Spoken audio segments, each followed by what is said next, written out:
So I've been using the Wooting 60HE for around 6 months now, and I'm gonna give you the pros and cons of the keyboard and whether or not you should get it over other keyboards. And this will be like an updated video of my first video on this Wooting keyboard before that I made like a couple months ago. So stick towards the end for like a sound test of the keyboard. So let's get started. So the first pro, like I touched upon on my first video on the Wooting, is that the software is amazing. I have yet to see a keyboard company that tops Wooting software. Everything works seamlessly and you can expect updates like almost every time you open up the software. And the fact that I can switch between gaming and typing profiles in such in 1 second is such a quality of life feature. So like I touched upon like in my last video, is that I came from a drunk dare keyboard, and so those keyboards, in order to switch between typing and gaming, you had to go towards you had to open up the software in the web browser to actually switch it. But for the Wooting, instead of doing all that, you can just hold function and enter. Okay, now we're in the Wooting software. So this is my typing profile, this is my settings for typing, and then there's the one cool thing about Wooting is that there's the thing called a tachyon mode. So if you turn this on, it says it optimizes your keyboard for input speed. Of course, so everyone wants that. Like everyone wants a fast keyboard, so that's good. And then I'll walk you through like I'll walk you through my other profiles. So this is typing profile. This is my default. This is why I used to type and do homework and everything else on it. And then this is the rapid profile. And for this one, it's my gaming profile, the one I used to play Fortnite on. And I'll show you my settings for it. So for this one, everything is basically 0.1. And what's special about Wooting, not what's special about Wooting, but like what used to be special about Wooting, is that if you didn't know, like a couple months ago, Razer came out with like SOCD on their keyboards, so that if you hold one button, the other button like goes towards that. In the gameplay part of the video, I'll show you what I meant by that. But on A and D on these keys, I have that set up. And then for the buttons I don't want to press, like the keycaps I don't want to like accidentally press on, I have it to the max accusation point. And then everything else is just 0.1 because I want everything else to like just happen instantly. So the rapid trigger, I have it on everything. I don't really touch any of this stuff. And then for RGB, I have it off on everything. And then this is just the other things that Wooting allows you to do.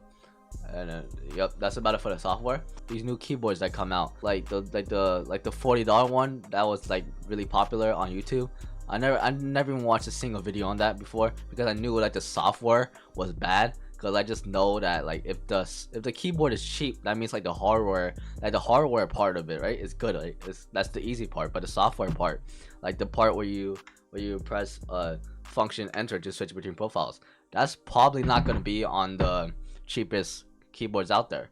And so that's what I really like about the Wooting, is that it's super easy to switch between profiles, and it's such like a nitpicky thing to like really complain about. So I can talk about the 0.1 accusation thing. That's mostly what everyone cares about. So again, I'll switch to my typing profile, where it's 3.3 accusation. So that's pretty low. Most keyboards like 1.5 whatever. Well, I like it like that, but it's like an extreme example. Most keyboards aren't gonna be like this, but I'll just show you like just to show you like why it matters that much. So if I want to edit this wall over here, I'm gonna press all the way down. See how far my finger has to go in order to activate it. And then if I switch over to my gaming profile, it activates instantly with just like a slight touch to the keyboard. So that's why Peterbot and like all the other pros are using like really low accusations things. So that's why a lot of people care about that. And then the last thing I want to touch upon is SOCD, where in my software part where I touched when I like showed you about it. And if you hold down, I'm holding down A right now, so I'm moving to the left. But then if I want to go D, I don't have to let go of A. You can see on my keyboard I'm holding down A still, and I don't have to let go of A in order to move to the right. And I can do the same thing in the other direction. So I'm holding down D, I'm going to the right, and I don't have to let go of D in order to go to the left.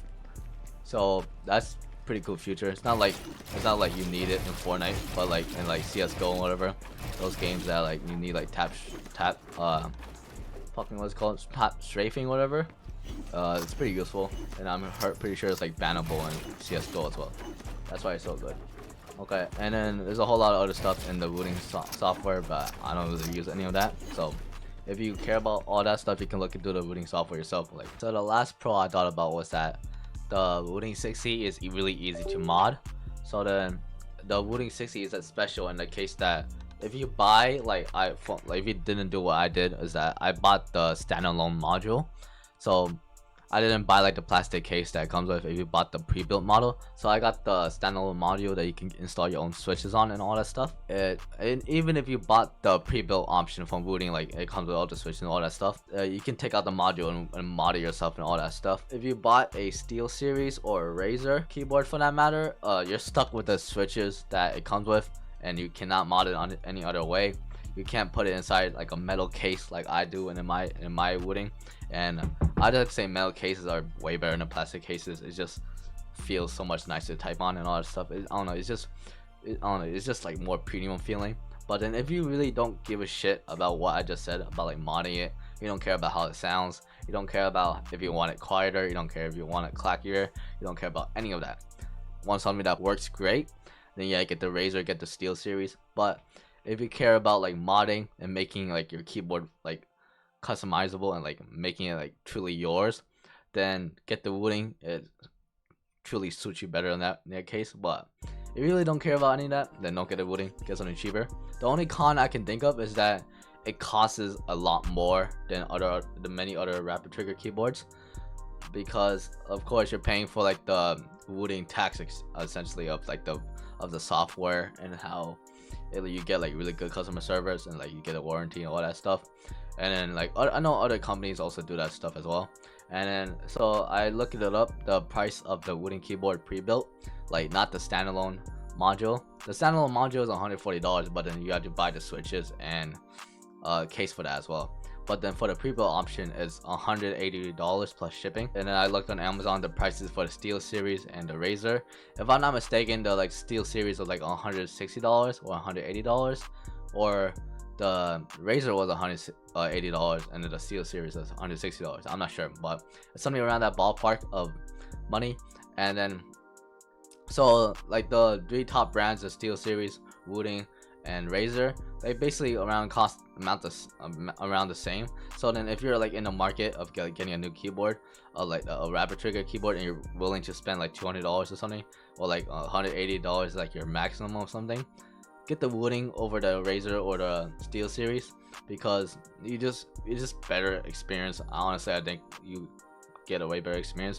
For the Steel Series, you have to install their bloated ass app software to use the keyboard, and also for the Razer too. But for the Wooting, it's all done online in the browser, and then you just close it off and just close it after you're done. And then so it's just way better like that. And the Steel Series, it comes with all this like dumbass software and it's Razer's dumbass software as well, so it's just stupid. And then for number two, like the second con I can think of is that it's not 8K polling. Even though the Wooting CEO himself said it's just a marketing gimmick, like you cannot tell the difference between 1K and 8K polling, like unless you're like, I don't know, like top 1% gamer or whatever. But it's just a marketing gimmick. Don't really worry about like if it's 1K or 8K polling or any of that. And it might just be coping that I spent $300 on a keyboard, not $300 on a Wooting like itself, but just like the modding of it, like the switches and the keycaps and like the stabilizers and lubing it and all that shit. I don't know, I might just be like really unemployed that I fucking did all that shit just for a nice sounding keyboard.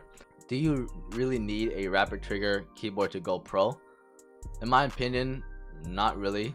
If you're already good with like a non-rapid trigger keyboard, like say you're using a membrane keyboard, not even like a mechanical switches, if you're really good on that, getting a rapid trigger keyboard is not gonna make you into the next unless you really like have like the, I don't know, like the potential for it. But then like getting a rapid trigger will help you, but it won't turn you into an XP bot. That's what I'm trying to say.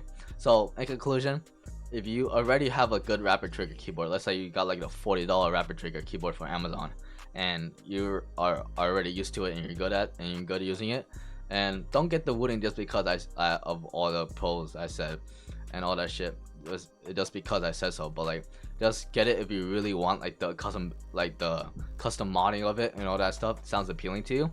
But the current market is now that I saw on Amazon, like for $40 you can get all the features, not all the features, but like basically all the features of the Wooting for $40, which is insane. I almost scrapped my entire video idea of like just glazing the Wooting again, because I already made a video glazing the Wooting like 4 months ago. But after I saw that video, after I saw like the keyboard on Amazon for $40 and you get SOCD and all that shit, so I thought that was crazy. But if you're in the market for that, then I know that's the keyboard software is gonna be ass. That if I buy that keyboard, I won't be able to press and function and enter to switch between profiles. If like go into the web browser to change the profiles every time you want to type, if you want to type something or something, and that doesn't bother you, yeah, sure, get the cheap ass keyboard. But if that bothers you, get the Wooting. But if it doesn't, I don't know, don't get a Wooting, get something cheaper. And I plan to use my Wooting until the day it dies, and like until like it fails on me. But it hasn't failed on me once ever. So yeah, that's really about it. That's all I have to say. And okay, so here's a sound test.